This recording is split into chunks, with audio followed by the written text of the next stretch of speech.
Health fitness में आपका बहुत स्वागत है। आज मैं आपको बताऊंगा सर्दी ज़ुकाम और खांसी से आप कैसे राहत पा सकते हैं फटाफट। जी हाँ, सबसे पहले बात करते हैं इलायची की। इलायची को पीसकर रुमाल पर लगाने से सूंघने से सर्दी ज़ुकाम और खांसी ठीक हो जाती है। फिर अदरक, 10 ग्राम अदरक को लेकर काट कर लगभग 200 मिलीलीटर गर्म पानी में उबालकर आप इसका इस्तेमाल कर सकते हैं। इससे खांसी जल्द गायब होती है। फिर बात करते हैं जायफल की।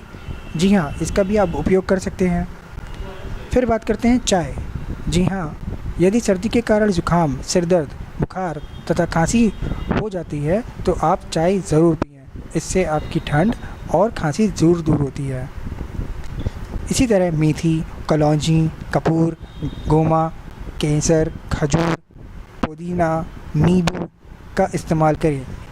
दोस्तों, ये सब बहुत ही शॉर्ट तरीके हैं जिससे आपकी खांसी दूर हो सकती है और मुझे लगता है कि ये आप ज़रूर यूज़ करेंगे। And thank you for watching this video.